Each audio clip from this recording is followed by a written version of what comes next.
and Mesas.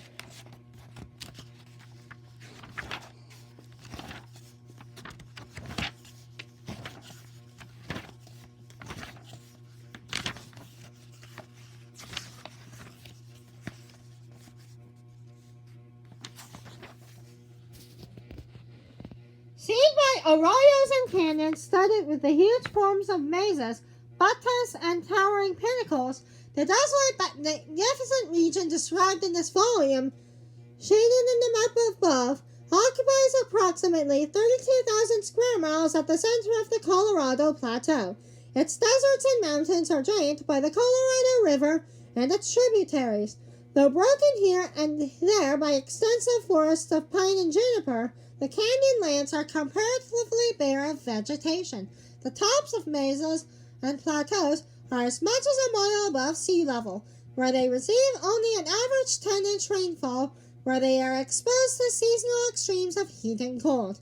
Of the rivers shown in blue, only the Colorado, the Green, and the San Juan usually flow year-round. Lesser streams tend to dry up completely during the dry season. The few roads that cross the canyon country are shown in white. Red lines enclose such federally protected areas such as national parks, forests, monuments, and recreation areas, as well as numerous Indian reservations. These are canyons and mesas.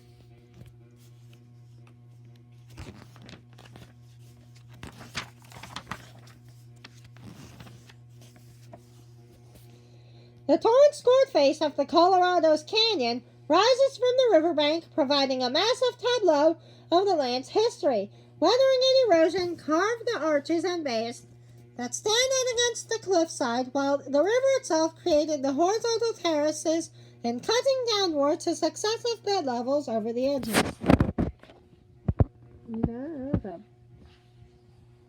That's eroded.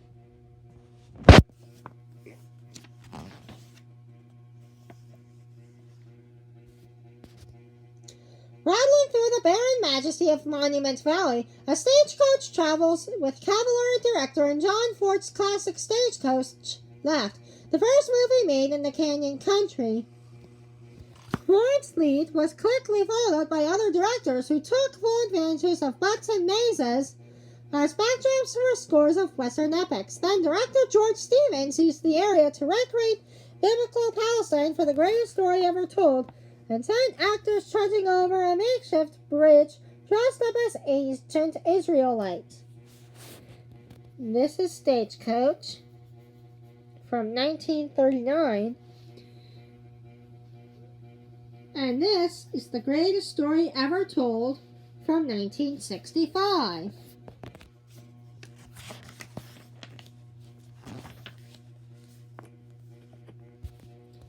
Below a stand of tamarisk, the salt lane in Colorado eases past a sandbar on the shore of the Spanish Bottom near Lower Red Lake Canyon. This is a tamarisk.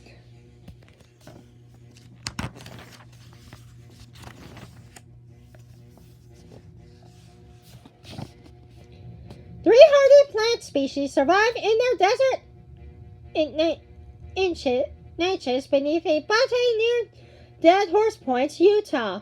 In the foreground, a mountain mahogany shrub and a hemicnoxes plant topped by yellow blossoms flourish in a common bed.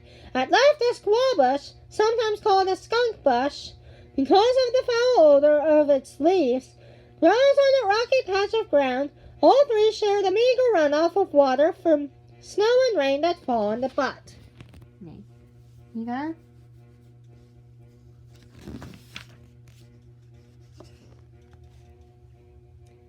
An evening primrose in parched soil. A twin pod in red sand.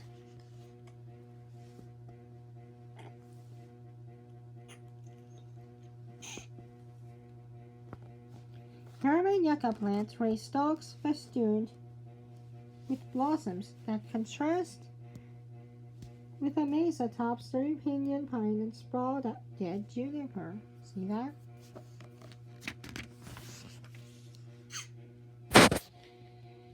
Hawkweed. Wild geranium. thistle. Bindweed. Castle Rock towers over its valley, fringed with a thicket of juniper and blooming with a ground cover of stirrup pea foreground. See them?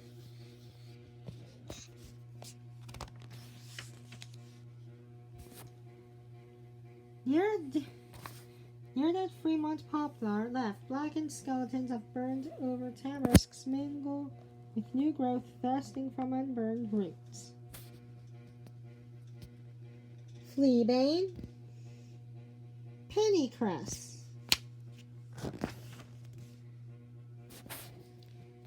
sagebrush, Indian paintbrush in bloom, and a young white